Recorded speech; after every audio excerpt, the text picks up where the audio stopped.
dreams.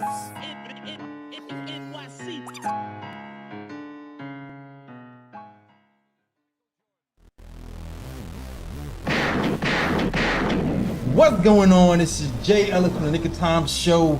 Here, give me that Knicks talk just in the nick of time, and it's time to talk about the Knicks versus the Pacers preview. That's right, for the first time in over 25 years, the Knicks have made it to the Eastern Conference Finals, and your favorite Knicks content creators here at the KOT Show are here to break it down for you. So let's get to it, man. This is the first preview show for the Eastern Conference Finals ever. Hopefully it's not our last. I think we'll be good, guys, though. I feel like we're gonna be back year after year after year after year. So hopefully we'll be doing more of these, and this will be a staple and not the first. So let's get to it. I'm gonna introduce you to my guys. First and foremost, oh, wait a minute. It's the man, the myth, the legend, and the guy with the stats and the facts. Yes, sir. Yes, sir. Found an opening, so I decided to join the crew, and I'm glad to be here for the first ever KOT Eastern Conference Finals review. Let's go. Let's go. Of course, you already know. It's my man, the Latin Assassin. All right, Bleacher Report contributor, Posting Toast contributor, ESPN contributor, mainly Escobedo. What's going on, Lee? My main man. Don't worry about me. Let's pay attention again to my main man, Ryan G, the guy who I have been modeling my co-host abilities after. So happy to have him back, the best co-host in Knit Streets and YouTube history. My main man, the stats and the facts, Ryan G. Great to have you back, brother. Thank you, sir. And of course, you already know who this is. It is my guy, Phil Porter from Knicks Nightcap, joining the program. He's always bringing the flames and the fire it takes. What's going on, Phil? You muted? You muted. What up? So thankful to be here. So thankful to be hanging out with this family. Like, it's one of those days where I typically am not going to come on a Sunday afternoon, Sunday evening, but the Knicks are in the Eastern Conference Finals. And so as soon as I told my wife you guys were going live, she's like, all right, I got the kids. You lock in with your fam. Man. And so here we are. We got to celebrate. Get you a woman who supports you the way Phil's wife supports him, right? Get you a woman who understands the severity of the situation. It's like, you know what? I know this is important to you. I'm going to let you rock out for the Knicks. I like that. I like that energy. I definitely like that energy. And last but not least, we call him the fifth Beatle, Mr. NBA Economy. Our guy, Fitz Ellis Sindor, best model in the game, /podcaster, /content creator. What's going on, Phil? What's going on, Fritz? Hey, what's up? Glad to hang out with the guys. Nice to see Ryan G. It's late May. We're still talking basketball. We ain't talking about 19, 20-year-olds in college. We're talking about we're talking about yeah, we're talking parades, and we're talking Knicks basketball. Late May. Absolutely. Let's go. First time since we started KOT since 2016 that we're doing any type of shows talking about Eastern Conference Finals ever. I'll take it, man. It feels good. It feels good. Salute to the chat, man. Salute to the chat. Shout out to you guys in the chat. Mario, Just Knicks, JT Reddick, Elliot Bleen, Nostalgia Nick. Hit him up. Everybody rock with the KOT show. I'm ready to talk Knicks basketball with y'all. All right, so let's get to it. We gotta start, man. We always gotta start with the keys to the game. Okay, yeah, we always gotta start with the keys to the game. When it comes to the Knicks Pacers matchup is pretty interesting because of the contrasting styles. You know, the Knicks, the Pacers like to run and move the ball. The Knicks like to ISO sometimes. At their best, they move the ball too, but they kind of do that sporadically. The Pacers have a deep team, but you know, the Knicks, to me, feel like we had the best player in the matchup. So I'm really curious to see where you guys go when we're talking about the keys to the game. So I'm happy each one of you guys give you a key to the game. And I'm gonna start out with Phil, man. Appreciate y'all. For my key to the game, I think it's going to be two things. I think the key to the game is going to be Cat playing like he did in that last game. I think in order for us to really, really make an impact, I think we need Cat to be offensively Yes. and defensively on point, but especially offensively, because you think about last year, they beat us with a crippled New York Knicks team.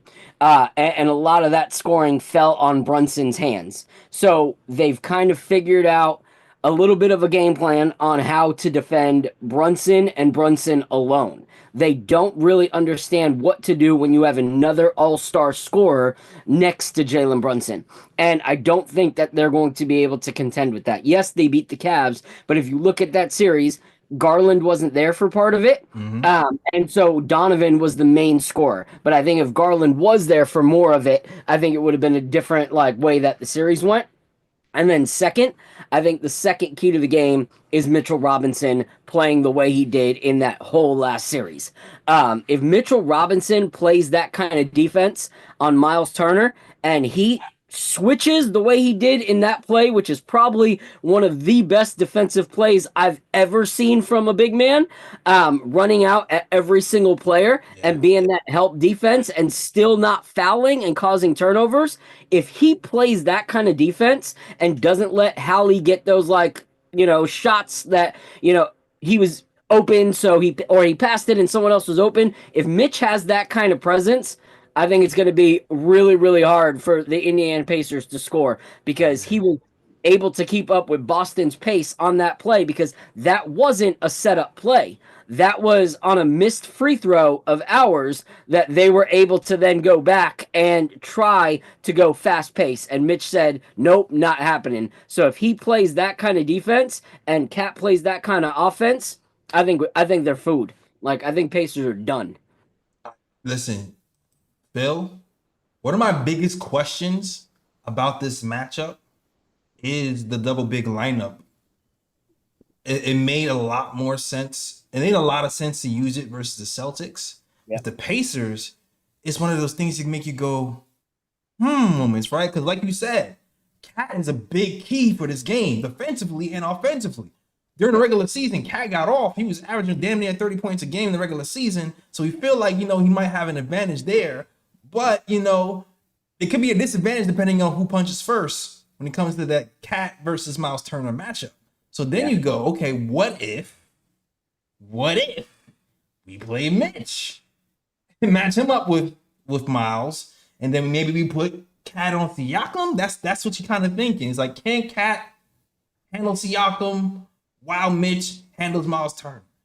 Yeah. Siakam likes to foul bait. Will he foul bait Cat if we do put Cat on Siakam? Like you said, they like to head Brunson. We have multiple ball handlers where we can have somebody else bring up the ball.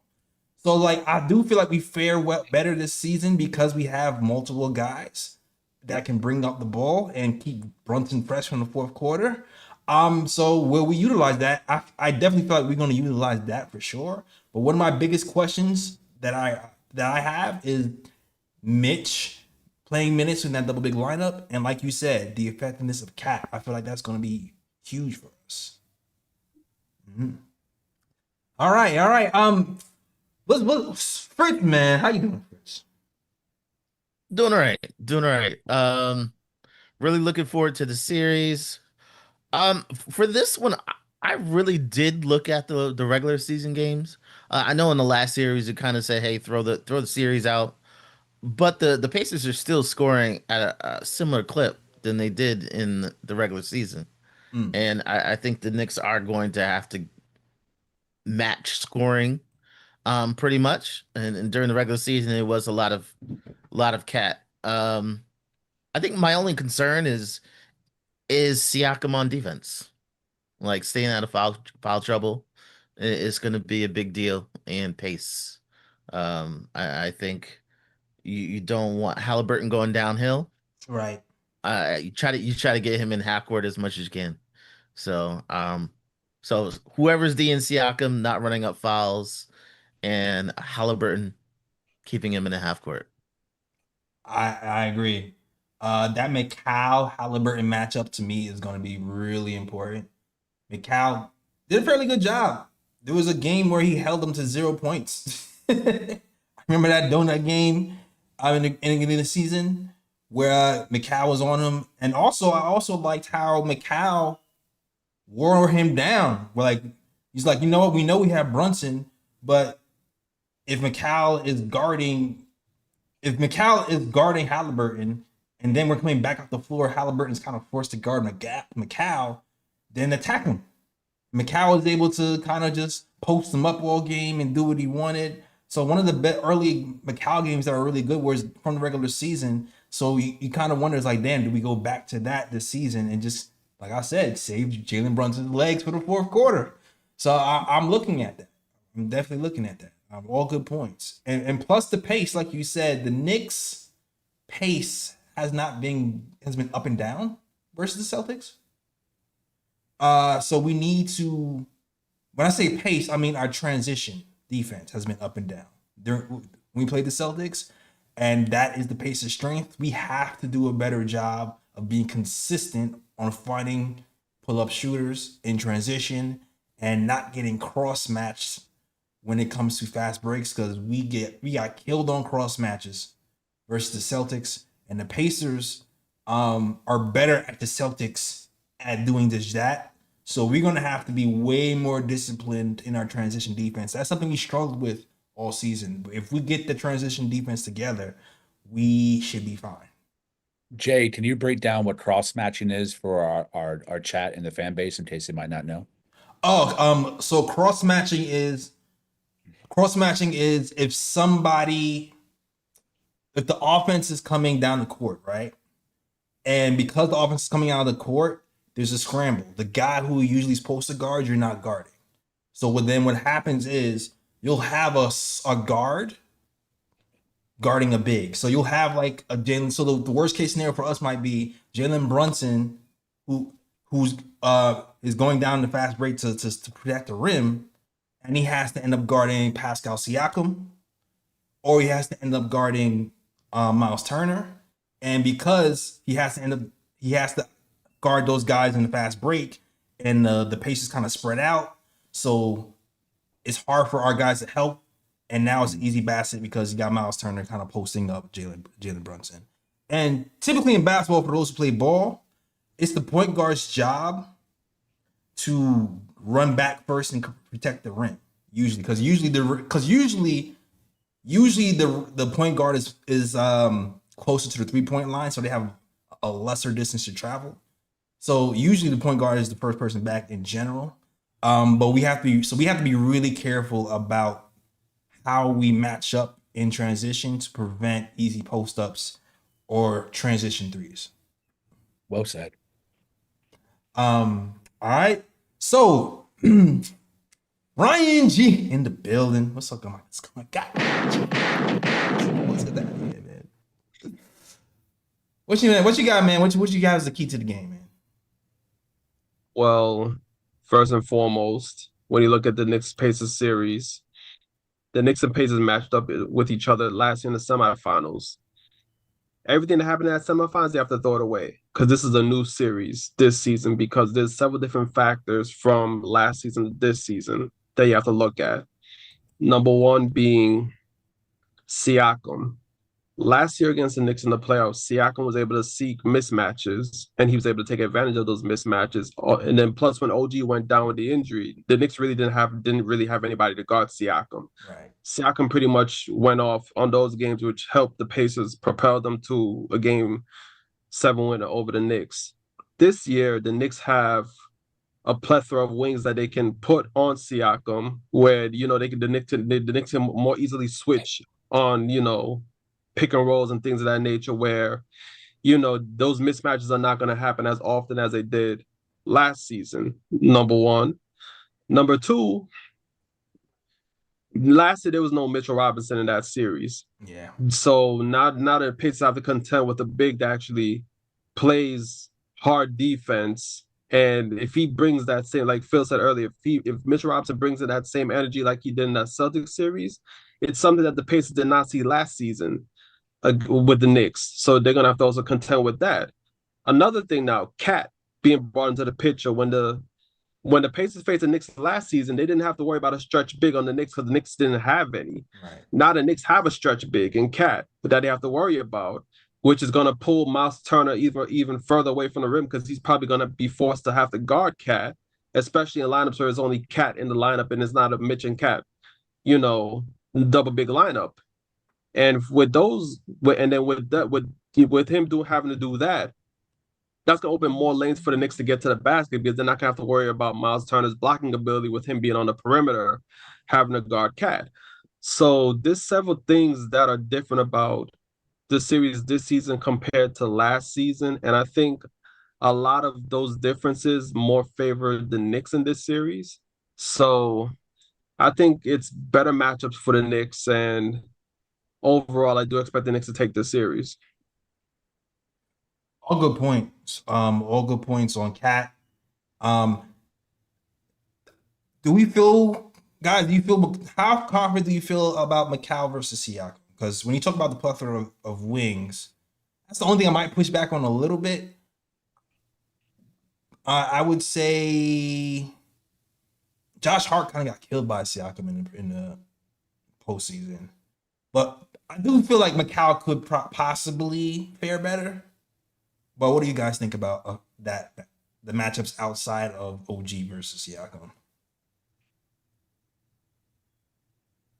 It's hard because if it's kind of the way that Mikal played some of those minutes against Jalen Brown in those last few games, then that was good to see. There's just been a little bit of inconsistency even throughout the playoffs, on the solid, foolproof defense of Mikal Bridges. That's why I personally would rather OG, because both are great defenders, but I think OG has a little more strength that he can, deal with some of the physicality of Pascal Siakam without it turning into an immediate foul. I feel like with Mikal, I feel like if he takes more of the physicality from Pascal, I think because he's not as strong, it's going to be an easier foul call for the refs than it would be for OG and Anunoby. So that's why I prefer OG on him, because there can be that physicality and it looks like it's back and forth, instead of when Mikal goes to hit back, it looks like a foul, looks like intentionality, and then he racks up fouls. So Agreed. I don't know if anybody else has anything to add or not before we go to Lee, because I know Lee got a lot to say because he usually does. I agree with his point. Pascal Siakam, he's so physical. I'm confident if we turn Siakam into a driver and a shooter, I don't feel confident with Siakam in the paint. Like when he's deep in the paint, he's gonna draw the foul. Like I think he's his slim nature. They're just gonna call the fouls on him, bro. Yeah, and, he's a flopper for real. Yeah, Jalen Brunson, Jalen Brunson be flopping. Siakam up there, man. Yeah. So I think I feel confident if he's outside working in or he's outside shooting, I'm not scared of Siakam. I'm scared of him like in the post. Because he'll take 5 seconds there. Like he'll get the foul, or I'm taking you all the way inside. Facts. Correct me if I'm wrong. The reason why I said like the Knicks have a plethora of wings to guard Siakam was because the last series against the Celtics, the few times when Bridges match up against Tatum, and Tatum is a bigger guy than Mikal Bridges, didn't Mikal hold down Tatum for those possessions where he did guard him? Yes. So that's why I'm like, I think although yes, we would prefer OG on Siakam, that would be the ideal matchup.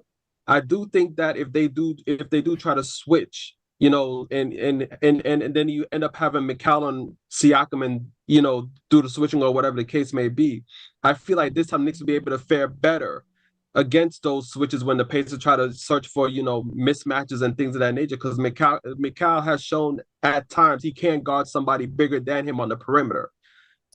I agree with that. The only difference is Tatum, as great as he is, he's not a very physical player most of the time. Especially if you look at most of this season, he was a shoot from three or back it out and try to shoot from three or, further jump shot. It wasn't even a lot of what he did last year, which was a lot of back downs and then fadeaways. A lot of those were cut from his game this season. So Pascal is a more so let me see how much contact I can draw kind of player. He's more so the Jalen Brunson of, that position. He likes to draw contact. He's not shy from contact.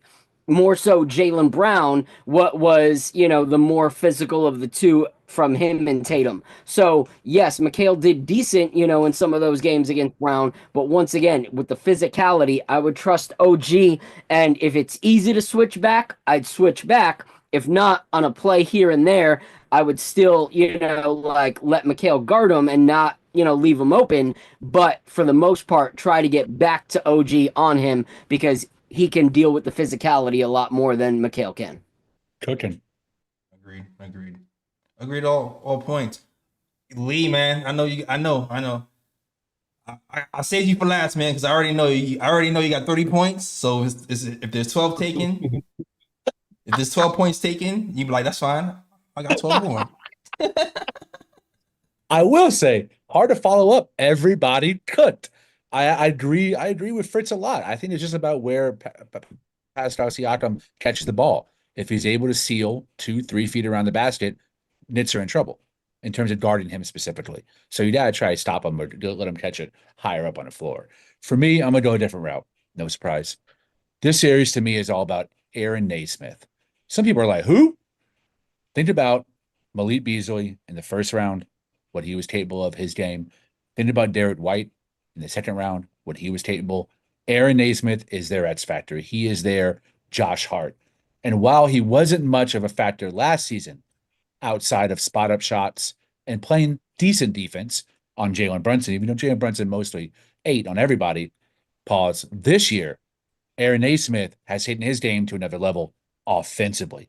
I typically don't lean on stats a lot, but I wanted to show some in the playoffs to show just how much of a disparity between who we think Aaron Naismith is and who he actually is and why he should be the second most important player that we guard this series after Tyrese Haliburton. He's currently shooting 48% from three on 5.8 attempts a game. You think, oh, okay, maybe he's just in the corner jacking up shots.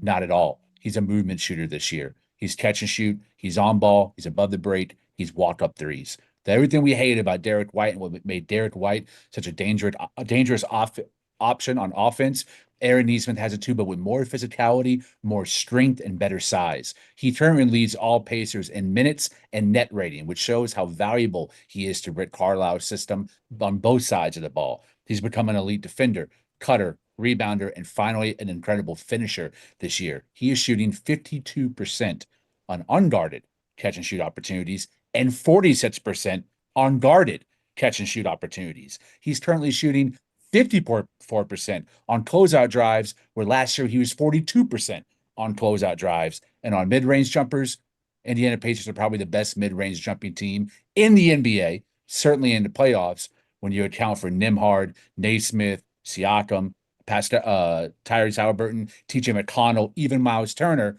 He's shooting currently 7 of 12 from those mid-range shots. And what makes him so scary, he's even better when he's contested. How often is that the case? Last year in the 2024 playoffs, 44% of his looks were contested. He shot 27% from three. This year, more than half of his looks contested at 57%, and he's shooting 48% on shots that are heavily contested. Damn. So what do? I think this is a job for Josh Hart. To me, Josh Hart probably has the highest motor on defense, chasing down his defender, because Mikal Bridges exerts so much energy on offense trying to chase off his defender. I think Josh Hart should be the main one that guards him. Also because Josh Hart is decent at getting skinny on screens. He's decent at navigating screens, and he's a good communicator too on defense. And I think that's going to be a point of emphasis after Fred Katz's article that there was a players-only meeting after Game 5 to address defensive communication specifically, which is going to be even more important in this series because unlike Boston, who can all 5 guys can put the ball on the floor and score in 3 levels. This Pacer team thrives in open opportunities and creating open opportunities off of drives. So 3-point shots, mid-range shots, and floaters are going to be the rule of the game against the Indiana Pacers. And you need communication, whether it's in rotation or off of a switch, to keep your man in front of him. And I think Josh Hart is the right guy to put on him because of his motor, how many minutes he already plays, and his ability to face guard. Face guard is where you defend the player, not the ball. So no matter what Naismith does, whether he gives the ball up in a give and go, you stay on him. You don't go where the ball is in any type of zone action. You follow Naismith and guard him straight up. I also think we should remove Josh Hart. Don't worry, I'm laying the plane. I also think we should remove Josh Hart from any and all help rotations. Keep Hart on Naismith, because if you let Tyrese Haliburton average 20 and 12 and Pascal Siakam average 20, 10, and 5, we still win the series. But those 2 things happen, and Naismith averages 17 to 18, and he shoots the numbers I just told you, this is going 7. So what we need to do is neutralize Naismith as a third option, make him a part of the bench unit, make his name forgettable, take him out of his shots, guard him as close as you can, and focus on ball denial rather than making the shots he's taking difficult. And I think if we do that, Knicks at 5.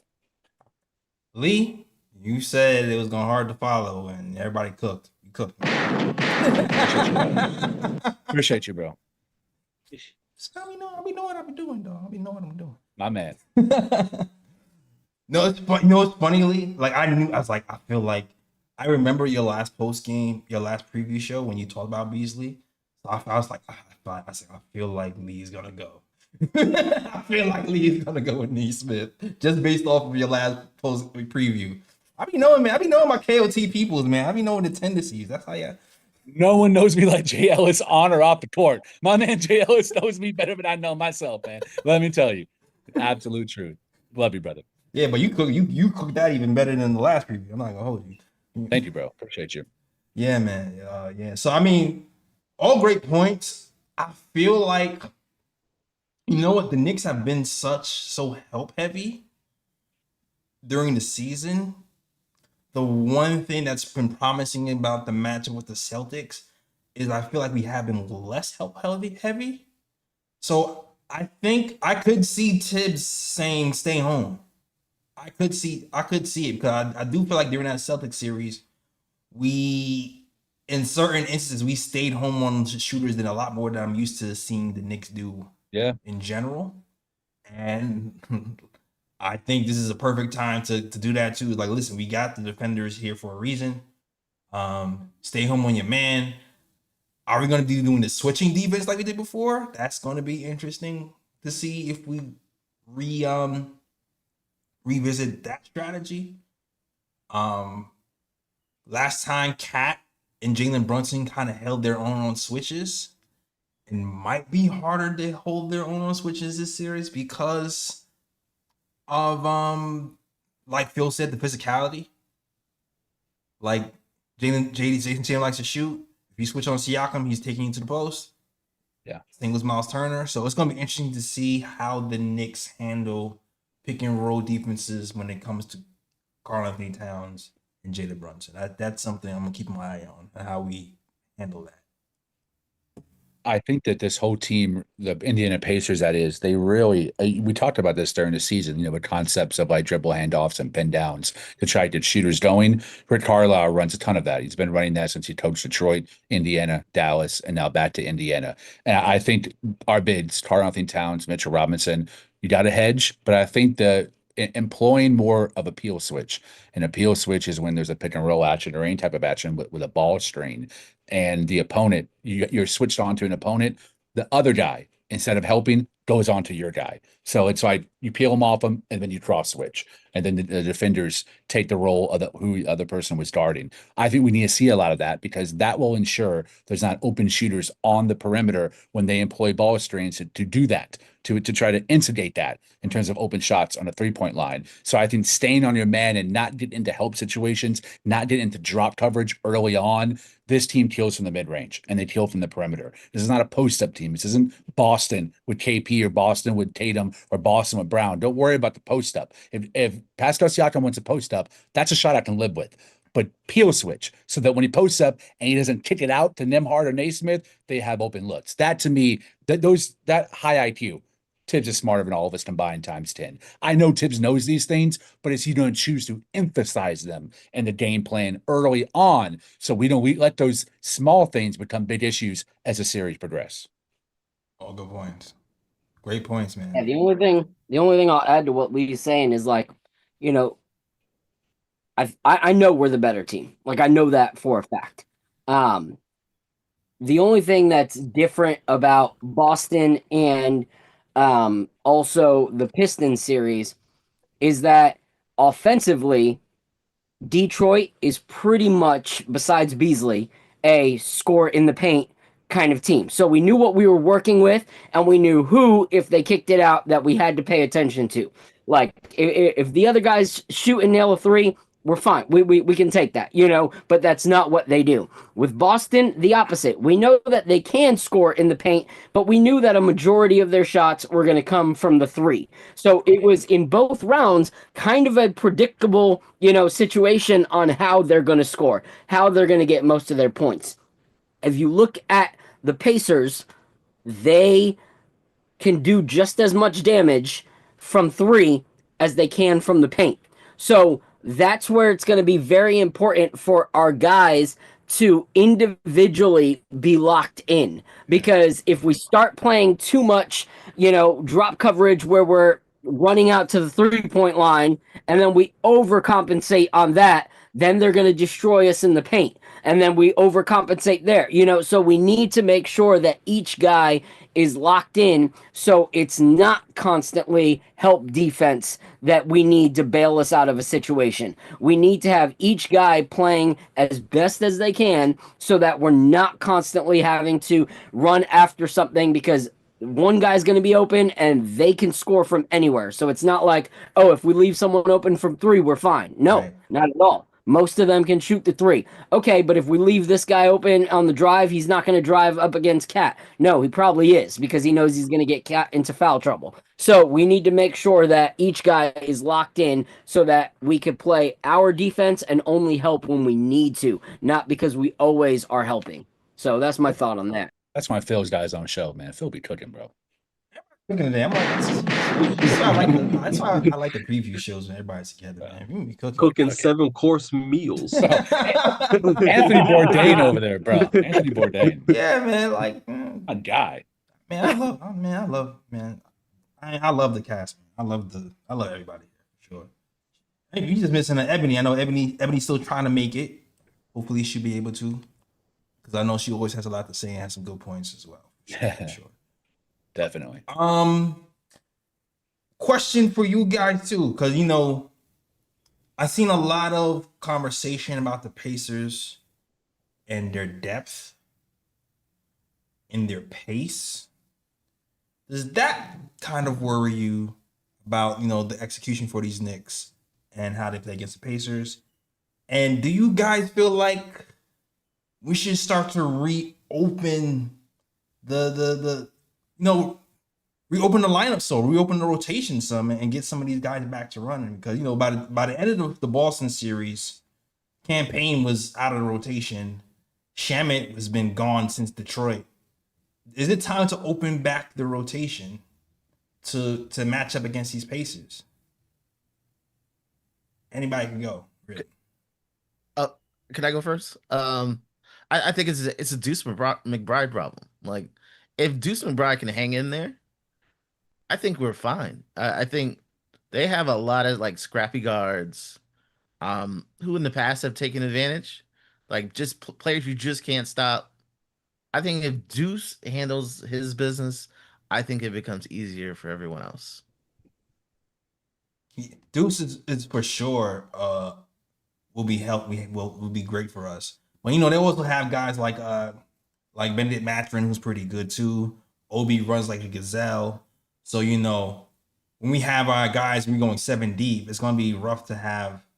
It's gonna be rough for like guys like OG to like chase Siakam the whole game, and then have to chase Obi Toppin as well off the bench. Like, your legs gonna be dead. So like, it might be time to open up the rotation and get to the bench. I don't know. That's just something that I feel like we need to think about. Fritz, were you speaking about the TJ McConnell Deuce McBride matchup specifically as one that's been killing Deuce in the past?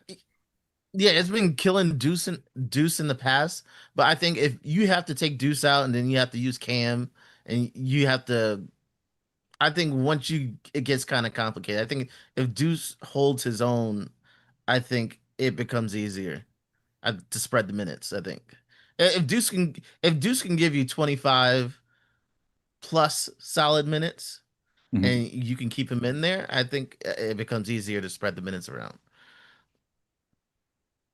I think it'd be worth.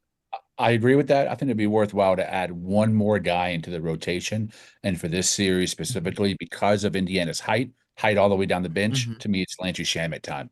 It's time to see. It's time for Shamet to give us something. Campaign can only guard point guards, maybe a few twos if they're slow-footed and they're mostly post-up guards, but most of the time he's guarded the point of attack. While Shamet can guard 1 through 3. I wouldn't want to see him guarding a power forward unless Nimhard in a small ball lineup is playing forward. But I like the idea of Shamet. He's a good team defender. He's a smart defender. Tibbs at one point did trust him, but after that Detroit series, after the first 2 games, he was yanked out of the rotation and didn't see the light of day against Boston. But if anyone with playoff experience that has some size and shooting, also Shamet can shoot. And at the end of the season, it seemed like he had found his shot again. I hope that none of cobwebs have formed for him to kind of have reverted back to where he was middle of the season post-injury surgery. But man, this would be a series I would love to see Shamet. I think Shamet can also play their pace. He's someone who can run and get up and down the floor. And what you were talking about in the cross matching and the transition defense, I think Shamet is someone who can retain himself, at least play above average defense in that regard too, where I don't trust Campaign in those situations. So, man, I'm not saying let's play a 9-man. Let's play 7.5 and let Shamet be that half. Yo, I feel like this is a game made for Shamet, man. I really think. Yeah. Go ahead, Phil. My bad. No, you're good, man. I agree. I think we need to open it up at least one guy.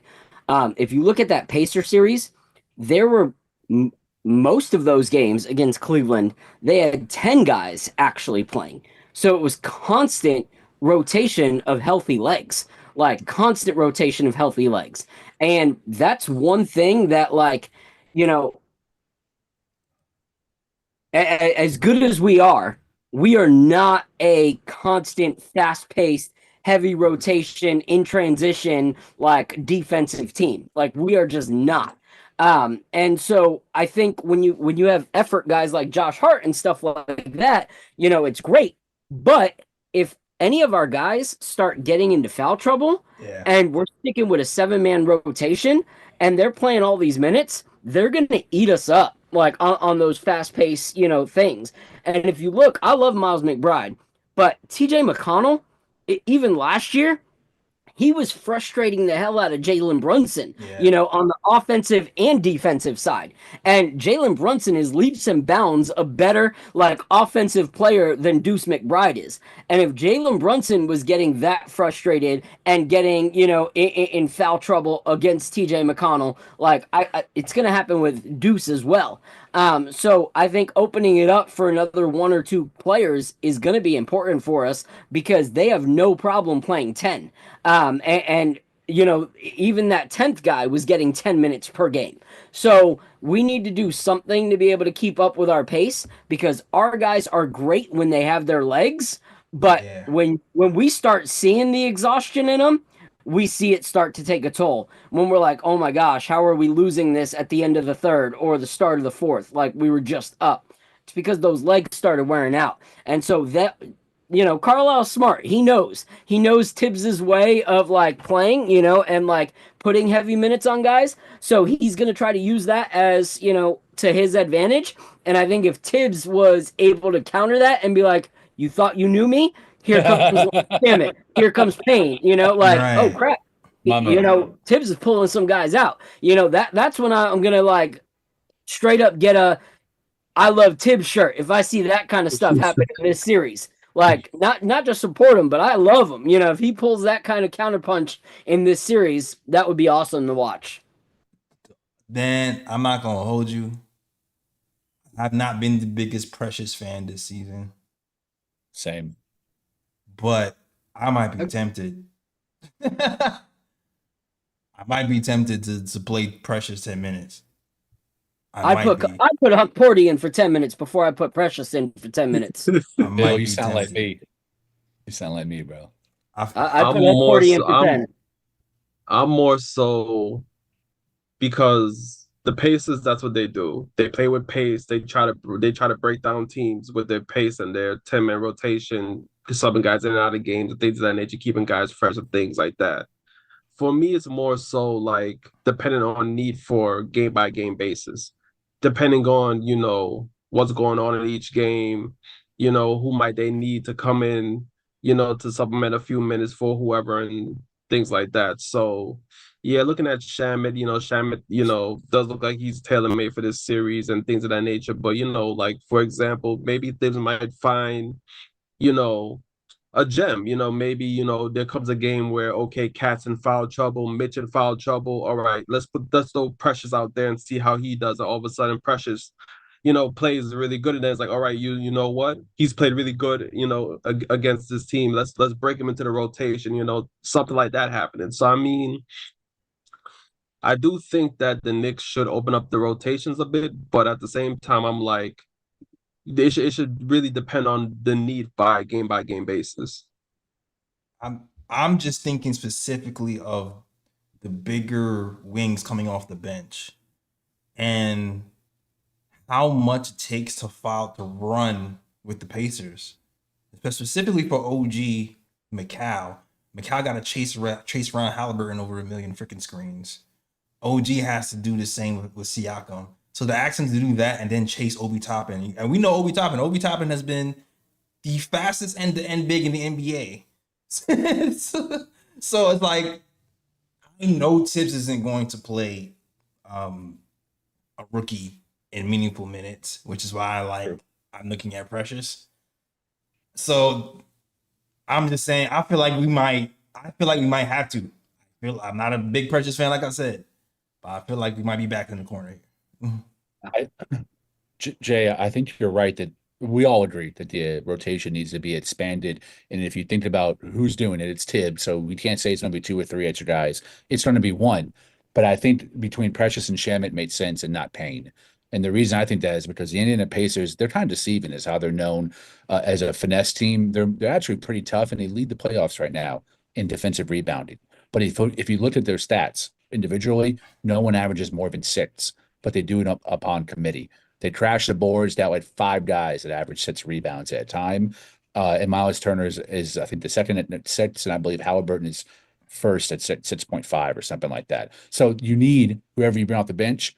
Deuce is not a super strong rebounder, but Landry Shamet, he averages 2 rebounds in the playoffs. Precious Achiuwa, 3 or 4 rebounds in the playoffs. So then you're countering their rebounding by committee with our rebounding by committee. Now, rebounding should be the one X factor we go into this playoffs with a huge advantage of because of the Twin Towers with Mitch and Mitchell Robinson. But I think having one more big off the bench in case one of those guys is winded or in foul trouble. Now, all of a sudden, you're depending on Mitch or Cat to out-rebound their entire 5 guys. I know we have Josh Hart on the team too, but I'm talking about in the big spots. It would be advantageous for us to have Sham at the 3 or Precious at the 4 or Precious at the 5 to be able to counteract some of that so that they don't beat us collectively on the boards. And they're rebounding. They're crashing the boards leads to a lot of transition points for them as well. So you need to stop that too.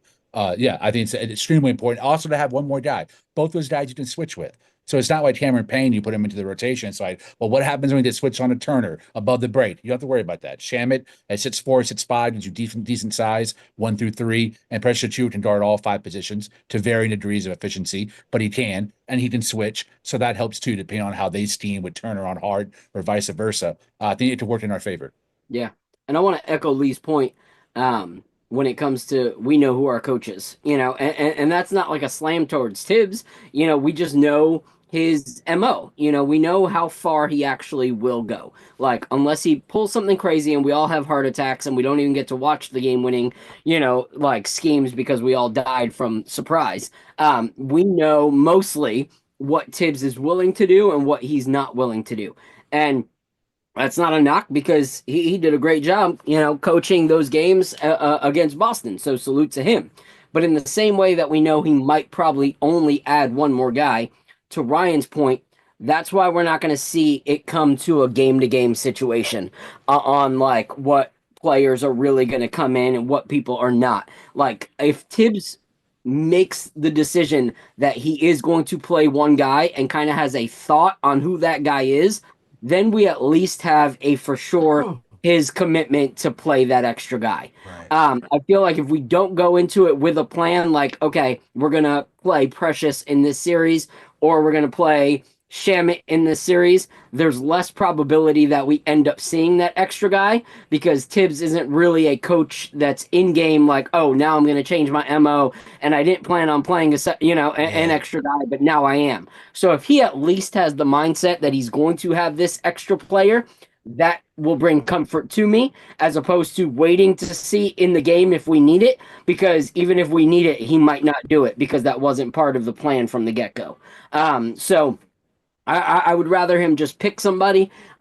Me personally, as much as I was a huge Precious fan and wanted him back, he just took a big dip this year. Unfortunately, had some really, really solid games early in the season where you were like, yeah, Precious is back. He's tough. And then all of a sudden it was like, whoa, what is happening? Yeah. At least Shamit has that possibility to catch fire. So if we ever go down in a game and he catches fire, that can bring us right back into it, and bring some shooting to our bench, which we need. So that's why I would pick Shamit. Shamit high, baby. Let's go. Shamit. Shamit the use. Yeah, I think we all like, all right, Shamit, this is why we paid you the $mid. So go out here. No. Oh man. Go ahead and do your thing, all right? And wow these guys, all right? All right. And yo, I know this is way off topic right now, but I'm checking the chat right now, and yo, there's some diabolical people in the chat because there's a person right now in the chat with the name Anthony Edwards impersonating Ant-Man from the Minnesota Timberwolves, and this guy's gonna say in the chat, "I'm gonna take them East Boys behind the woodshed after I'm done with OKC." Hey, yo. Pause. Come on, my guy. Pause. That's a huge pause right there, my guy. Come on now. It's not me, I promise. That's not my burner. I promise. Oh bro. my gosh. I was about to do the reverse freaking web address for Lee for sure. I thought that would have been, but it's not. It's not me, I promise. Okay. It's Sandman, bro. Definitely Sandman. Oh man. Oh gosh. No. Oh man. Ryan, you hear the chat laughing their ass off, bro. Oh my god. Bro, first of all, salute to the chat. Shout out to both, shout out to YouTube and TikTok land, all right? Because first of all, TikTok is holding us down right now. We had like a 1,000 views a few times on TikTok. We got 3,000 likes, 5 new followers on TikTok today. So shout out to TikTok for holding it down. Shout out to you guys on TikTok land. Shout out to David. Shout out to NAD Champ. Shout out to Baby Alexander. Shout out to Daryl Guy. Shout out to Suckle Guapak. I don't know what name that is. I tried. Shout out to Lineman. Shout out to Craig Ward. Oh, Craig Ward. Is that my Craig Ward from YouTube? Checking us out on TikTok. Shout out to you, Craig Ward. Gotta be. Yeah, That's yeah. Only one Craig Ward I know. Shout out to everybody else is Tim, Camden. Shout out to everybody on TikTok land who's giving us some love. We'll be here after the every game talking Knicks versus Pacers. So make sure you follow us Wednesday. All right. And also YouTube, man. Holding us over YouTube. Julian, Kareem, Robbie's, Eastbrew, Anthony Edwards, man. Shout out to you. Keep Julius Randle happy. All right. Kareem Grant, Gamer Channel. Everybody rocking with the show. I appreciate you guys. Let's get to the super chats. So we got a couple of super chats. Hell yeah. On YouTube. Shout out to you guys. Shout out to my main man, Gamer Channel. He says Knicks and ECF. Let's go. Cat will be for Cat to be aggressive. Key to winning, I'm thinking he's saying. Key to winning will be for Cat to be aggressive. Knicks ball movement, limiting Haliburton, Siakam, not letting Turner hit threes or Ninhart go off. Lastly, containing TJ McConnell. That's right, dude. All right. Also, we got Michael Parker who gives us the $20 to a chat who just says Knicks in Hell 6. yeah. Appreciate you, Michael Parker, man. My Good to see you guy. again. He be popping in. Michael be popping in for the preview shows. I appreciate you, man. Appreciate you for sure. Shout out Fritz Alessander, who's not only doing polls, managing the chat, but also giving great takes on the show all at the same time. My man multitasking over here. That's not in the game for a reason. Damn, my boy Yes, multitasking. sir. Who's gonna be producing content and still managing the chat? My man is Dropping polls. I'm like, yeah, man. The polls, come on, man. Can't tell me he's not. I can't stop laughing at the chat, man. Much less me the poll. Damn, bro. That's a fact. That's a fact. All right. I feel like I guess we can talk about X factors. And I feel like you trying to talk about X factors already. I think Lee mentioned Mitch as being an X factor. I don't know if you wanted to expand on that. I mean, Mitchell Robinson, I think, is the X factor for the entire series because there's no one on the Pacers roster. First of all, there's no one on the Pacers roster who can guard Cat. And there's also no one on the Pacers roster who can equalize what Mitchell Robinson brings on the rebounds and the defense. I was checking in on Raw Hebrew's YouTube channel, and he had a bunch of great takes today on the importance of Mitchell Robinson and how he really, shout out Raw, how he can really lean a series one way or the other for the Knicks. And this series specifically, when you think about their back line, their front line with Obi Toppin, Myles Turner, and Thomas Bryant, none of those guys don't play defense, one-on-one defense. None of them are strong rebounders. None of them are tough, grimy, go after loose balls, 50-50 balls. None of them are. The one guy who is the guy who played really well against us last year, Isaiah something, I can't remember his name. He was a backup big. He played bigger than he was, but he tore his ACL, so he's out this playoffs and beyond. Isaiah Jackson, I think his name was. Yeah. So I really see Mitchell Robinson coming in, especially with those double big lines. Say they put Myles Turner on Hart, and then they put a small on Karl-Anthony Towns. And that was Boston's strategy. Boston tried to put smalls on Karl-Anthony Towns because I pulled up the stats here, what the shooting percentages were when Cat was guarded by a big or Cat was guarded by a small. Cat's efficiency when he was guarded by smalls in the playoffs, 25 points per 100 possessions versus guards compared to 37.2% against centers. The guard strategies work because I think and we've talked about this all season, Jay, with Ebony too. Karl-Anthony Towns reads. His ability to read the defense and take advantage of what the defense has given him, the opportunities and the gaps, have been a hit and miss, all season. In the playoffs, when we've really needed it to be, he's brought it. But there have been some lapses, even against Detroit and Boston. To me, Mitchell Robinson's a great equalizer. If you want to put Myles Turner on Josh Hart and Mitch is on the floor, good luck. Because Hart's going to lead Turner away from the basket if his three ball is falling or if he starts playmaking in that Draymond spot, and Mitchell Robinson then is in the dunker spot, cleaning up offensive rebounds, getting boards on the other end, blocking shots, giving rim protection. That, to me, there is no answer. There's no counter in that Rick Carlisle can do except by committee. And good luck with that. No one knows Obi Toppin better than us. We know how he's a one-man running a fast break. I think he leads the playoffs right now in field goal percentage around the rim, and he's become a decent three-point shooter, but made him put the ball on the floor and cause a turnover. Made him try to post somebody up. Made him try to take the mid-range. Made him try to shoot free throws. Made him make a pass, get in the air and try to find somebody. He's easy to turn to a foul-prone turnover machine, and I think Mitchell Robinson's a perfect foil for anything that Carlisle tries to drum up creatively to stop us on the defensive side. Well said. Two things to Lee's point. One, still shout out to my guy Obi Toppin. I was always a Toppin fan. I love you, Obi. But to some people in the chat and some people that want to watch the replay gang, there were a lot of people that crucified Cat for the fact that Drew Holiday shut him down during the series, and how that it made him, have a hard time being that he was so much smaller and how he should be able to bully Drew and all this stuff. If you missed it today, the reason OKC is now moving on to the Western Conference Finals is because after they were down by, I think, like 15 or so, they switched their scheme and they put Alex Caruso on Jokic, and he shut Jokic down, and it made like a 25-3 pendulum swing This is a guy that's been in MVP talks for like the last 4 years, and a small guard is what they use. They did exactly what Boston did with us with Drew, and they put Alex Caruso, a solid defender that's point guard size, and he locked down that opportunity for Jokic to where they didn't score till like middle of the third quarter from the like middle of the second quarter. Right. And that was where the huge pendulum swing was. And that's what made OKC move on to the next round. So you can't crucify Cat and then watch something like that and be like, oh man, my take wasn't trash. Because it actually works. So shout out to those haters. Man, that's a great point, Phil. 100% right, too. That did change the game. Sheesh. KFC cooking today.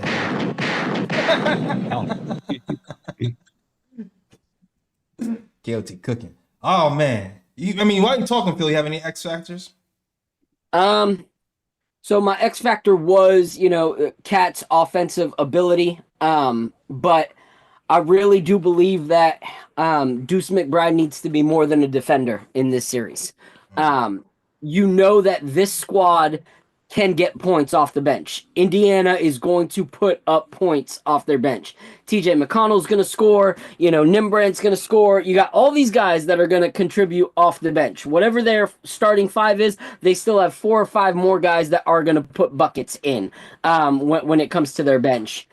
Unfortunately, we don't have that much offensive power off the bench. So we need Deuce McBride to be more than just a defender in this series. In that last game, that's what we need of Deuce McBride. We need the Deuce McBride that can hit a 3. We need a Deuce McBride that can block the ball at the rim. Like, we need that kind of Deuce. And so I think for me, he's going to be an X factor for us because we need more than our starters in this series. And he is the guy that Tibs has really put his money on when it comes to our bench. Like, that's the guy that is going to get minutes no matter what. Like, that is a guy that Tibs has really bought into, and we've all bought into as a fan base. So we need him to be able to contribute on both ends of the court in order to make sure that Brunson can have those solid sit-down minutes. Because if Deuce McBride is missing everything, and we start falling behind, Jalen Brunson's rest minutes are over. Like, Jalen Brunson's going to have to come right back in. So we need Jalen to get that rest, and in order to do that, Deuce needs to contribute. Great points. I wonder if Campaign makes a resurgence. We'll see. He won his one game. He won his one game for the Detroit series, and we never saw him again. Oh man, I thought he was gonna be more. I thought he was gonna do more for us in the Celtics series at least. That's crazy. Yeah, I think there's another X factor. I think a lot of people look at this Indiana roster and think, oh, this is his team from last year. We're gonna get our revenge. But there is a change. Like last year, Ben Mathurin was injured. And he wasn't available. This year, unlike last year, he's starting more. They haven't started him in a few games, but he's a big factor. He's a big upgrade over some of the other guards. He's pretty much a starter they bring off the bench. So I think that's a change we're gonna see this year. So it's not the same team. They have a little bit more available than they had last time. I agree. Yeah. Good point. Great point. It's funny because I feel confident still because we were up 2-0 last season. We didn't have Randall. We didn't have Mitch. We didn't even have McCall here. We didn't have Cat. I still feel like we're okay for sure. Even with the lack of depth, I still feel like we just have I feel like our top line guys are still better than theirs. So I think that's the ultimate reason why I feel like we're going to take this series for sure. But you're absolutely right though. Mathurin is a force. He's been good all season, and he'll be good in the playoffs. And that's something I have to account for. He's a bully. He really is a bully. He likes to get in there and muck things up off the bench. So we need something to kind of counteract that. Yeah, I think that they're. Oh, go ahead. Well, I was jumping around for this one because I agree with Miles McBride being an X factor because the Knicks are going to need those bench minutes. And if McBride can show up, at least knocking like 10 to 15 points per game off the bench, giving Brunson a lot of rest minutes and whatever the case may be, I do think that would be a major for the Knicks. Mitchell Robinson's another good choice as well because that's a guy that the Pacers did not have to contend with last season. And so far, in the playoffs this season, Mitchell Robinson's been a positive against the Pistons. He's been a positive against the Celtics. So you're expecting him to bring in that same type of production against the Pacers as well. Then I went to the starting lineup and I'm like, I feel like this is a series that Cat can dominate as well. And because the Pacers don't really have anyone that can really hold Cat, and I think Cat can really go off in this series, at least 20 and 10 per night. But I'm gonna do something very different and say my X factor is OG and McCall on the defensive side of the ball. Because more than likely OG is going to be on Siakam. I think McCall's going to probably be on Haliburton. Can you cut off the heads of the snake on the Pacers? Because the Pacers are going to run up points on you. So can you slow those guys down enough to where you can kind of make it harder for them to score on offense and kind of take them out of their rhythm in the game, which will give the Knicks a better chance to win. So that's my X factors for the series. I can see that. I can see and shoot. Even the offensive side of the ball, because I feel like during these Celtics series, the games where it seemed like OG McCall were anemic were the games where it seemed like a struggle. You know what I mean? It's like when OG was shooting 1 for 12 and McCall didn't have anything going, it was like, oh, well, damn, we have to lean on Jalen Brunson even more. And the way they're going to be picking up full court, you're going to have other guys step up offensively and defensively. So, yeah, we need something more from those guys for sure. And I want to give Rick Carlisle some flowers too. First of all, cool thing, if you think about it, Rick Carlisle and Tibs matching up in the East Conference Finals, both assistants in 2000 for the Indiana Pacers and New York Knicks when they faced off when the Pacers beat us. Carlisle was an assistant to Larry Bird. Tom Thibodeau was an assistant to Jeff Van Gundy. So here they are, 25 years later, me and Indiana's head coaches in the ECF. Also, the last 3 times the Pacers have played us, they've beaten us. And all 3 times, they kind of tore apart our core. The same thing I was talking about Boston. When Indiana beat us in 2000, we dismantled that 99 finals team. When they beat us in 2013, we dismantled Knicks tape. And then they beat us last year, we got rid of Julius Randle and Dante DiVincenzo and added Karl-Anthony Towns and Mikal Bridges. So I think this is going to be a time where we beat them and hopefully dismantle their team and make them have to make some tough decisions this summer. But Rick Carlisle, I want to give him some props. Again, I'm in Dallas, watched a lot of Mavs his entire tenure here. He is one of the best in-game adjusters. He's not a brilliant game-to-game adjuster like a Spoelstra or a Ty Lue. His in-game adjustments are really brilliant on the offensive side. And this team is deceptive. They're not great one-on-one defenders. You can get Myles Turner in a situation or Nembhard in a situation where you have an overpowering Anthony Edwards or Joker. You can dominate on paper. But as a team, I think they defend the pick and roll a lot better than what their perception is of them as a team. That was the way they beat Cleveland, is all those guard-to-guard screens between Garland and Mitchell Robinson, or Mobley as a screener for the smaller guys that did open shooters. They shut all that shit down. They shut off their side pick and roll. They reduced their pick and roll points per game to 7.746 points per possession. It got even worse when Haliburton was starting to screener, 0.529 points per possession. What does that mean for us? It means you're going to see a lot of Tyrese Haliburton switch on to Brunson on the pick and roll. You're going to see a lot of Tyrese Haliburton involved in pick and roll defensive coverage to really use his length, size, and wingspan to disrupt the handoffs and to cause turnovers and to put us in bad situations where they take really difficult mid-range jumpers in the intermediate zone. So to me, and on the other end, we all know what kind of demolishing pick and roll action they employ with Tyrese Haliburton as a ball handler, giving Myles Turner pick and pop opportunities, giving Pascal Siakam rolling opportunities. What do you do? How do you steam against that?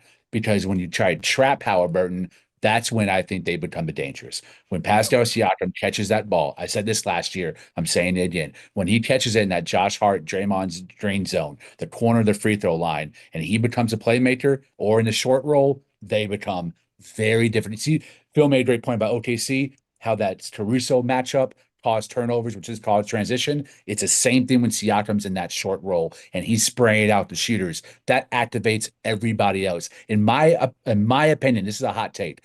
I think Siakam is a more efficient playmaker than Haliburton. Haliburton has the stats. He might lead the NBA in assists, but when Siakam's in his playmaking bag, he makes the entire team better on a level that I don't think Haliburton is capable of. So I would rather see Pascal Siakam have 15 post-ups, 10 pull-up threes. I can live with that, right? Because knowing him and how not clutch he is, it's going to falter when it matters. But turning him to a playmaker and activating Nimhard, Neesmith, TJ McConnell, Obi Toppin, that's worst case scenario. That's a hard, grimy 6-7 game series that causes our guys to get exhausted. Good points. Real quick, side note.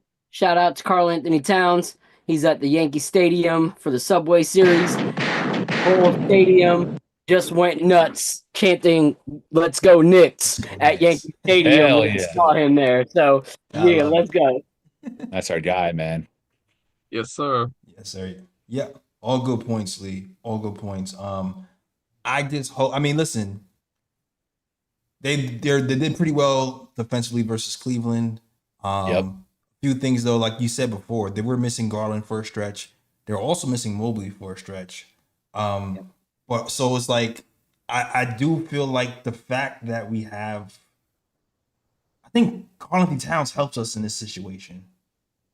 He just helps us because now it's a lot harder to guard Brunson and Cat in the screen and roll or screen and pop than what the Cavs have. So I feel like we'll have an advantage still. Also, I'm gonna go with an oldie but goodie when it comes to X factors. Josh Hart once again. Haliburton might be on Josh Hart. They might try to sag off of Josh Hart. Josh Hart hasn't always been a quick trigger when it comes to the three-point shooting, but I think he's shooting 60% from three in the postseason. Oh, snap. It's just pretty good. I think I saw Ian Beckley write that he's been working on his threes in the postseason, just like last season, which is probably why you see an uptick.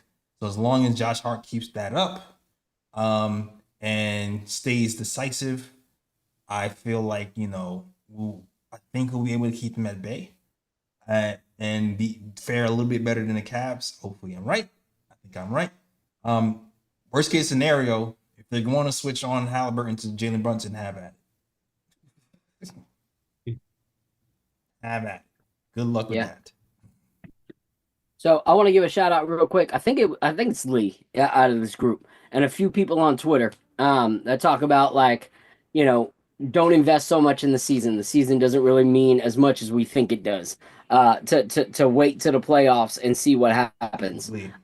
Because for me personally, I wouldn't have said this about this team until these last two rounds, especially this last round. But I wouldn't have said that we were that much better of a team this year than we were last year based off of what we saw in the season. There was a lot of question marks of what the frick? We gave up all this and we're pretty much same tier that we were last year. We're on that same level. But after seeing the first two rounds at the playoffs, I say no.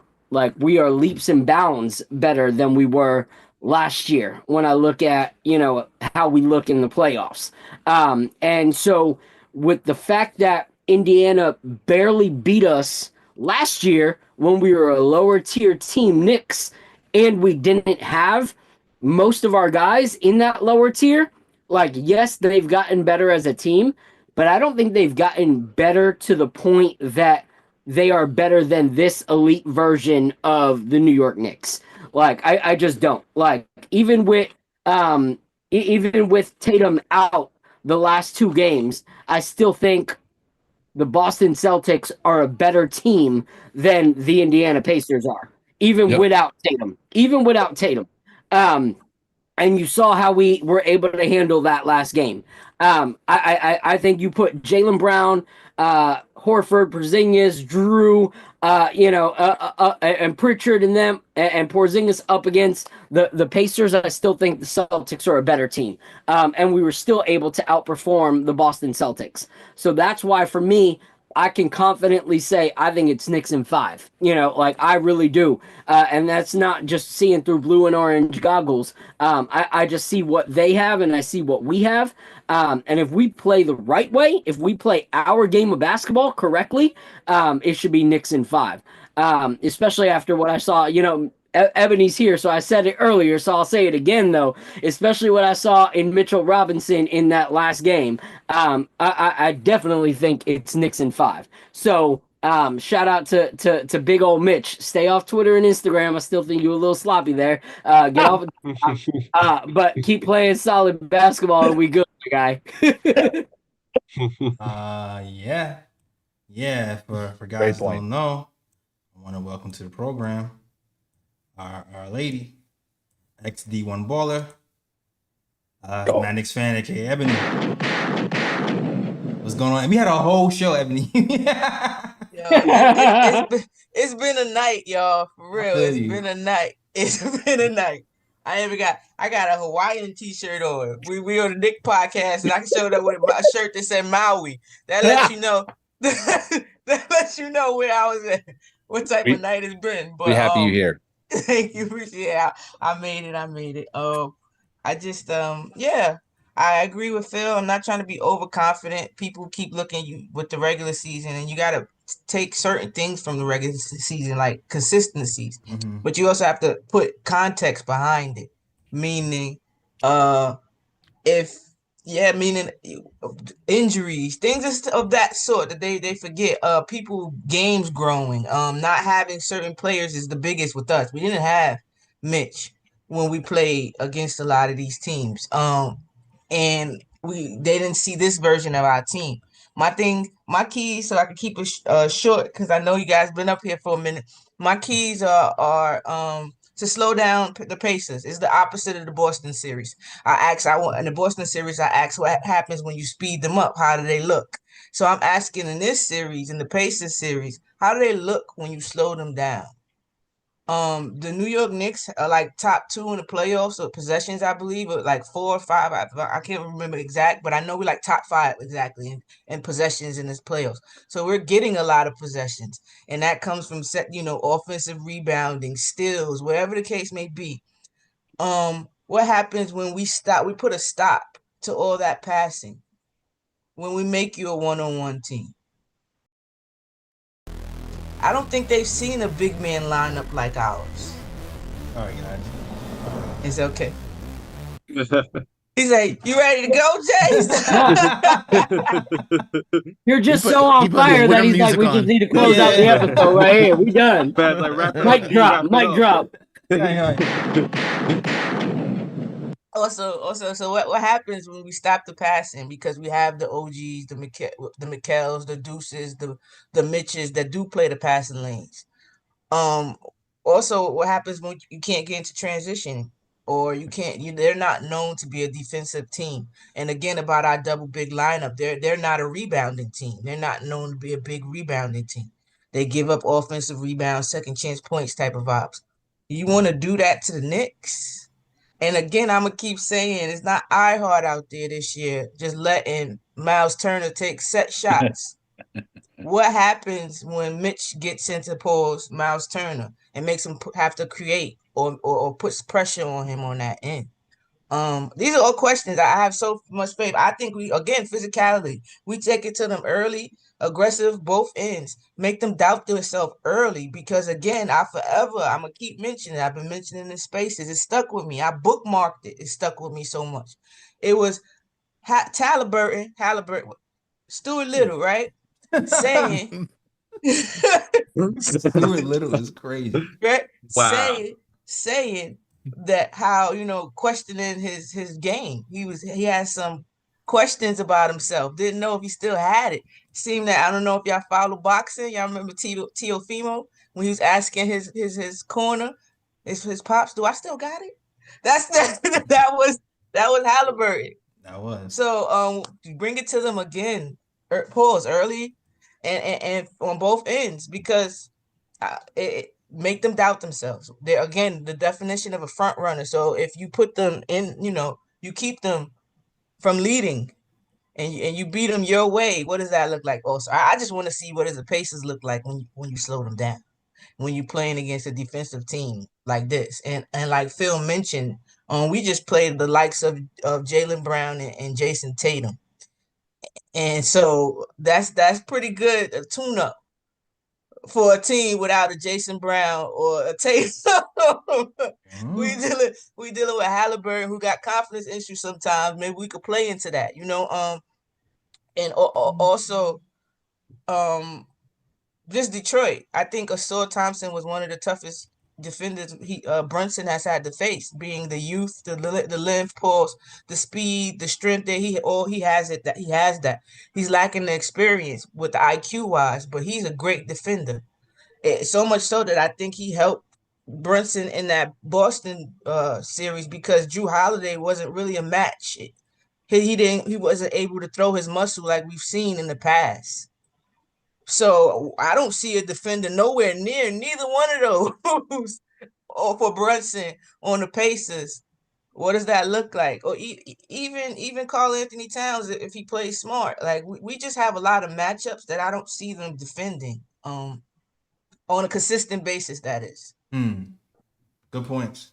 All good points. That's awesome. Ebony out here. I agree with Ebony on that. Get all the points out here. I missed it. Just get it all out. Just get it all out. He's giving you the runaway. Shout out. You made it just in time, Ebony. You made it just in time. Yeah. So you know what?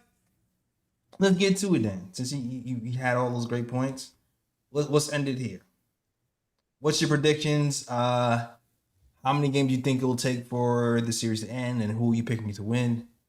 I mean, it's a Knicks-centered podcast, so I'm pretty sure everybody's gonna pick Knicks. But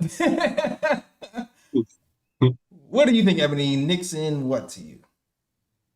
I'm trying to think that I predict last series. I did, right? Because I don't want to jinx nothing. I think I did. I don't know. I kind of got the vibes like Phil.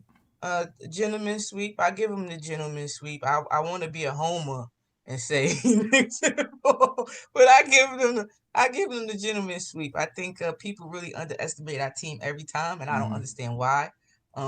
We do have the clutch player of the year, and now like his boys are they there?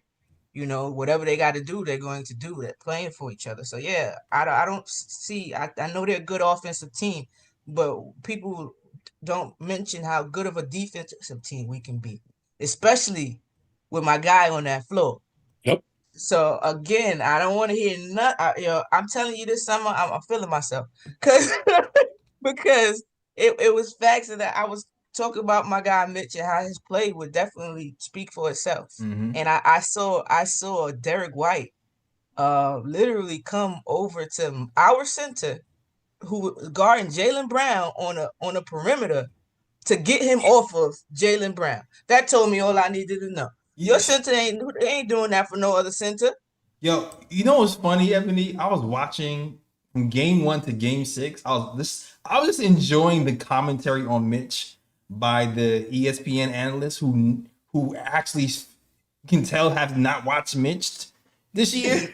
And it was like, why did they do that? They put Mitch on an island with Tatum? I was like, oh, y'all gonna learn. Y'all don't know yet? Y'all didn't do y'all scouting homework? Y'all gonna learn today. It's like from game 1, he was like, oh my gosh, why would they leave Mitch on an island like that? Game 6, Mitch is incredible. He can guard anybody. He's on the perimeter locking them down. I was like, yeah, welcome to the party. Welcome to the party. Brian Scalabrine, Eddie House, Paul Pierce, welcome to the party. All those guys was like, oh, Mitch can't change the series. Oh yeah, welcome. You're here now. All right. Let a game talk for itself. So, Nixon, you got Nixon 5. Yeah. Cool. Phil, what you got, man? That's all that matters. Nixon 5. Nixon 5. Shout out to my guy, Obi Toppin. Sorry you ain't here to enjoy it, but Nixon 5. It's happening. Like, I honestly think, for me,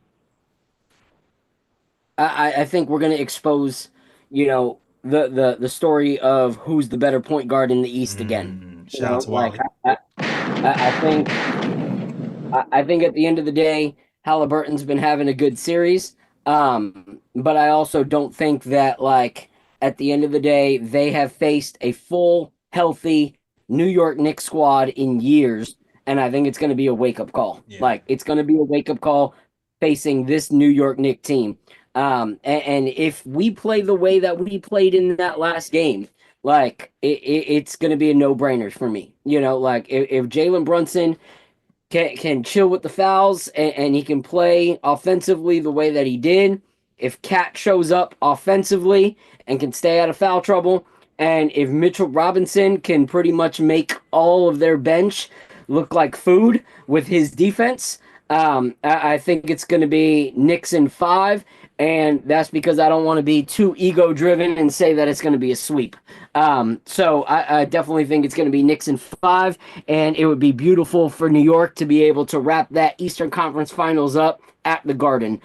So Knicks in 5. Okay. All right, Knicks in 5.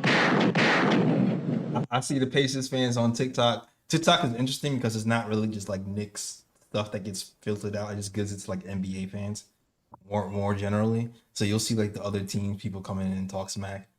So yeah. So shout out to TikTok and people rocking. Wally Zerbiak was right. I'm just telling you. Okay. Wally Zerbiak was right. Pacers fans. I'm just saying. All right. Do it little, we coming. Of course. Hey yo, Ryan G. What are your takes? What are you thinking? Knicks and what? All right, I guess I'm gonna set the scene. So it's going to be a warm spring night in Indianapolis. Knicks are gonna go into Indiana, play the game. Fourth quarter, the Knicks are gonna walk in there. They're gonna put their shoes in some mud, walk into the Indiana's house, and rub their feet all over Indiana's couch, and knock them out in 6 to go to the NBA Finals. Knicks in 6, Ryan G. All right, Fritz, what you got, Fritz? I was gonna be safe and say Knicks in 6, but my eyes say Knicks in 5, and I will call that between Cat and Brunson, somebody gets a 50-point game in there. Whoa, Somebody drops okay, 50. hot Hey, take. go! I'm right. I'm gonna write it down because I like that hot take. Fritz A said I like that 50-point one. game. Let's go. A 50-point game. Yeah. Somebody drops I'm 50. good with that. I'm good with that. And he was on his spoken word just now. He said, "What he said? I got my eyes on." What he said? I got my eyes on the prize. He was being rhyming with it. He was rhyming with it. I like it though. 50-point game. Wow. Fritz is like, I'm taking over. This is all right. Hot take of the game. Then Lee, I don't know. You might have to find another shtick, Lee. Fritz taking your hot take moniker. Sorry. What you got? Well, I've talked about the importance of locking up Aaron Naismith. I think Pascal Siakam is going to get his in terms of scoring, one-on-one, post-ups, three-pointers. I think Haliburton's going to have a good playmaking series, passing the rock. He'll probably lead everyone in assists. But it's all about stopping the other guys, making sure TJ McConnell and Obi don't come into the game and hit threes. And again, to me, the third best player for them is Naismith offensively. If we contain him, we contain the series, and this ends in 5. I think 5 is the most likely scenario for this series, and this one means a lot to me because the first time I ever thought the Knicks had a chance to get into the East Conference Finals was 2013 with Knicks tape. And I had to watch Roy Hibbert stuff my favorite player, Karl-Anthony, for a series-changing block. And then my man Tyson Chandler, bro, made Roy Hibbert look like Kareem Abdul-Jabbar, bro. Roy Hibbert got paid after that series and then never played like that again. So I need my 2013 revenge 12 years later. Knicks in 5. Go. I'm going to say Knicks in 6.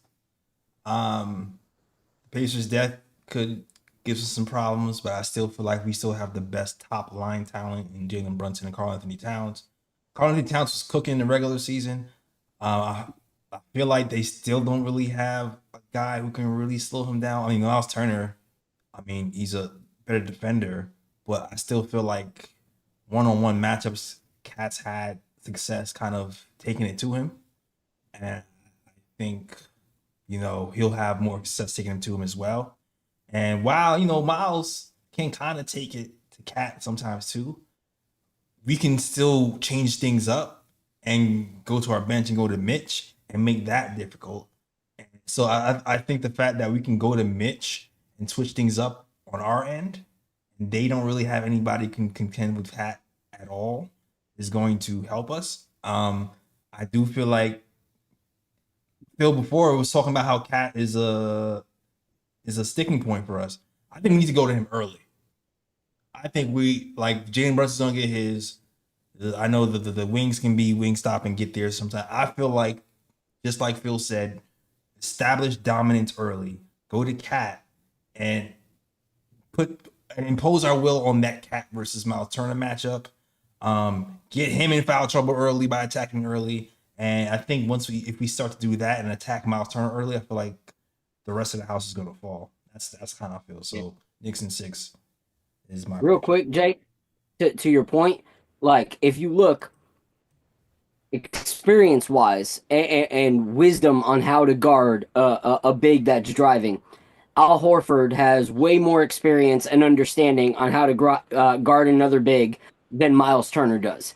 And in that last game, Cat was taking it to Al Horford like it was nothing in the paint, causing frustration in Horford, causing fouls on Horford. If we see that Karl-Anthony Towns from the jump in that series, I think it can fluster Myles Turner early.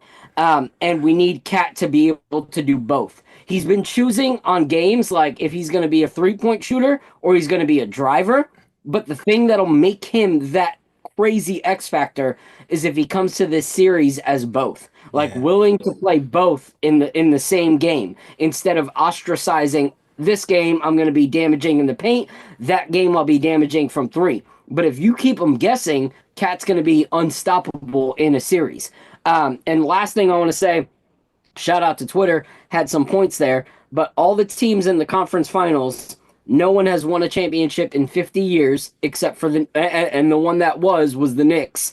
And it's a crazy thing to think that all 4 teams have a player that was detrimental and impactful as a New York Knicks. You have OKC with Hartenstein. You got the Timberwolves with, freaking Randall and Dante.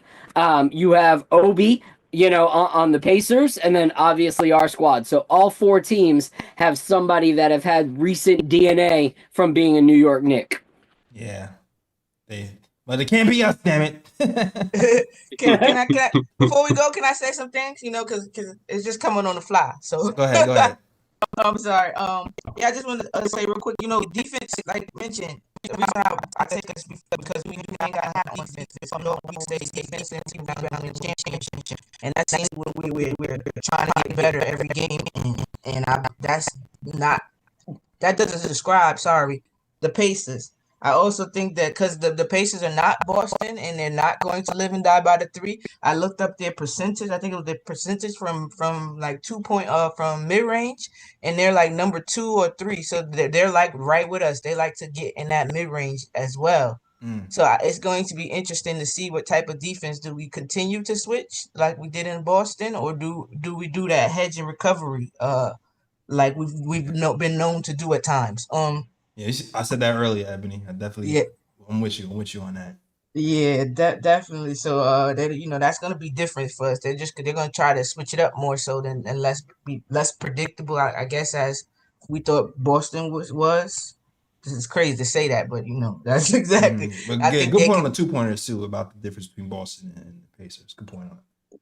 Yeah, and also Turner being on the perimeter so much against us could be deadly for the Pacers.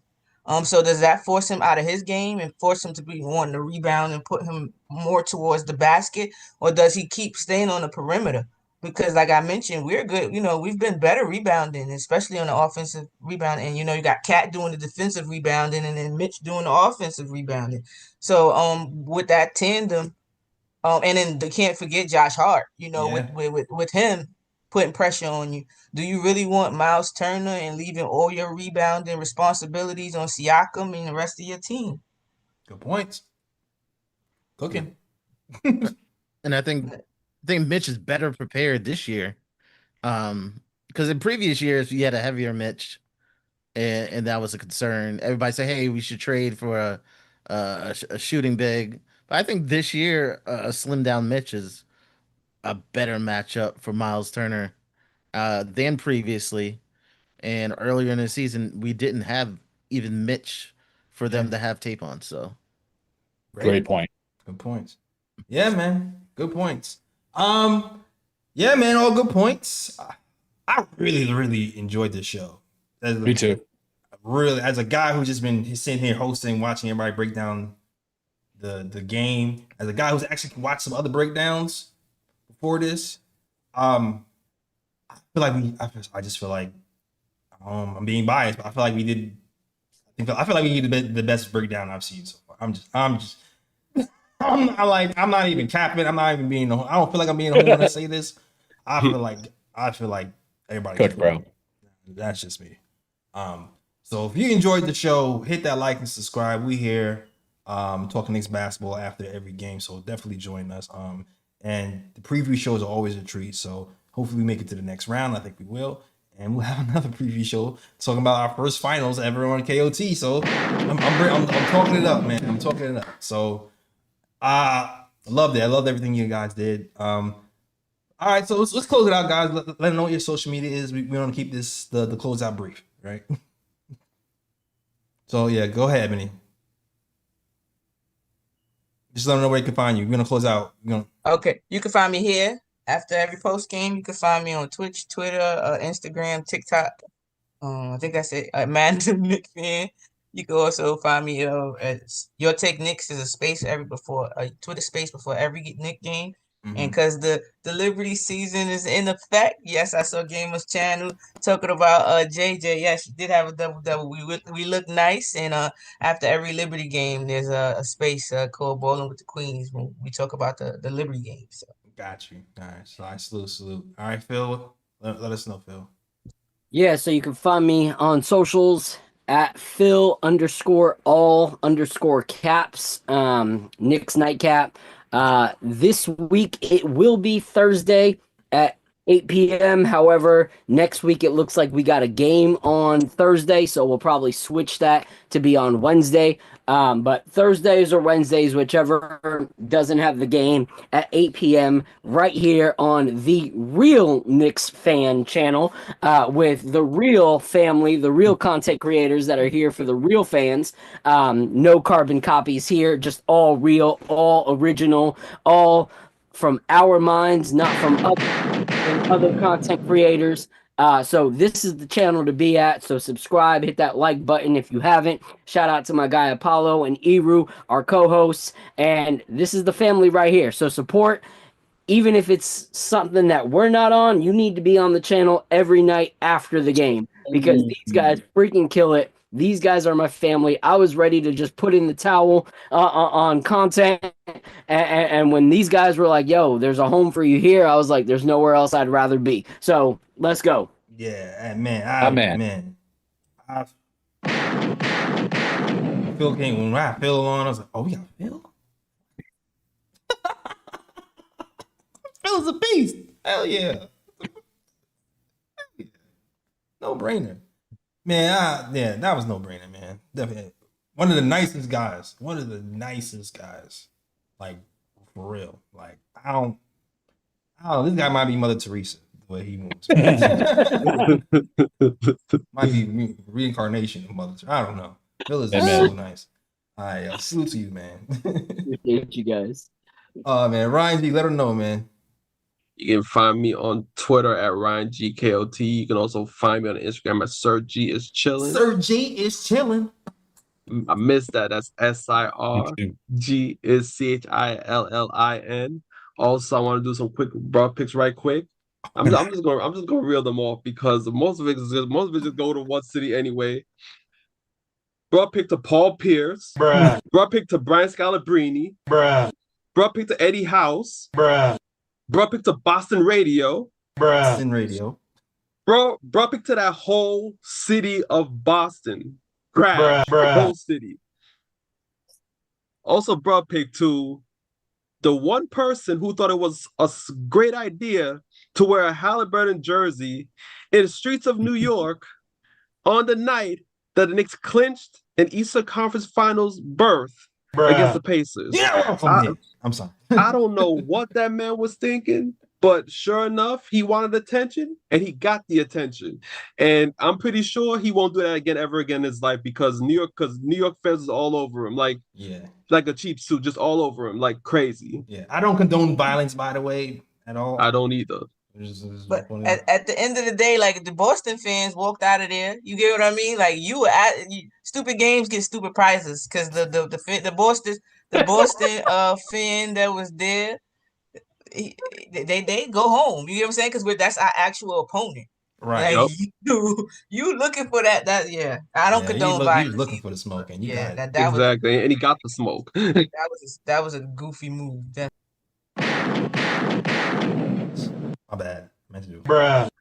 That was a great take, Ebony. Stupid games get stupid prizes. I love that. Yeah, Ebony, she got bars.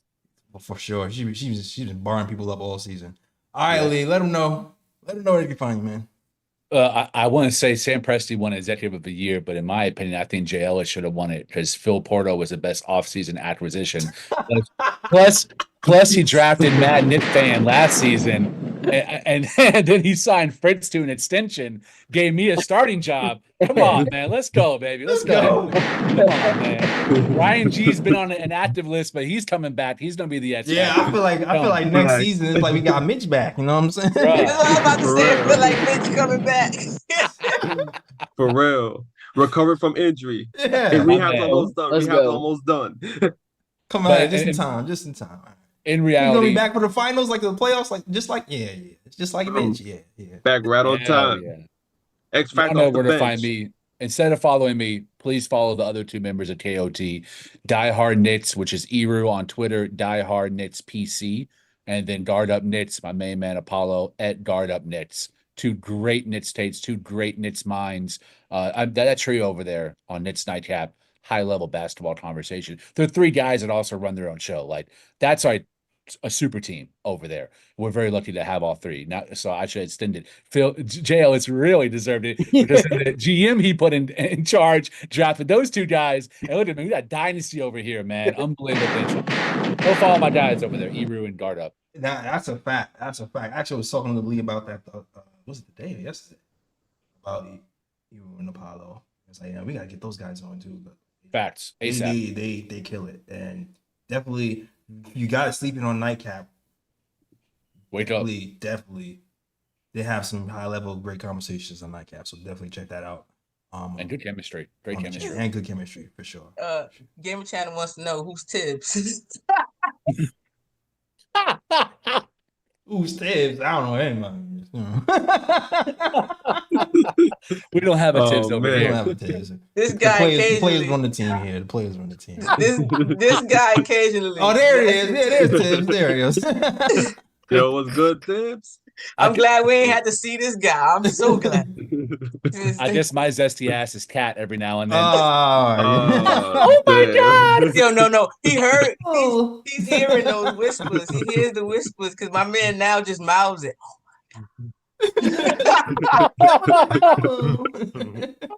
That's a foul.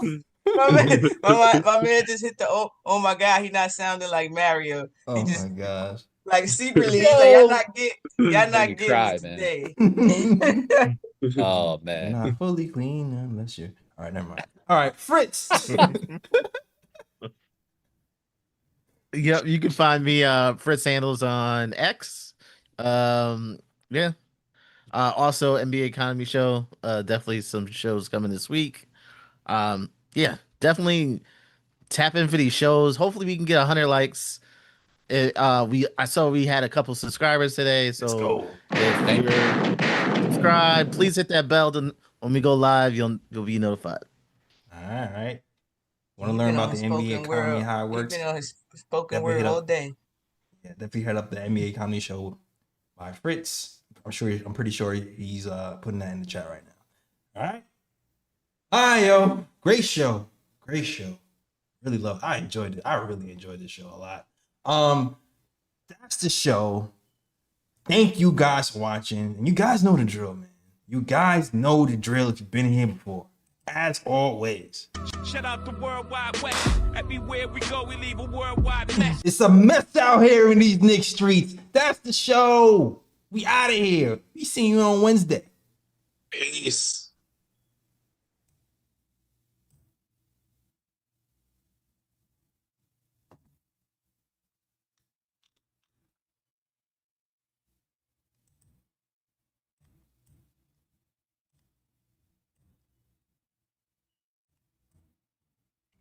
Man, that show was so good.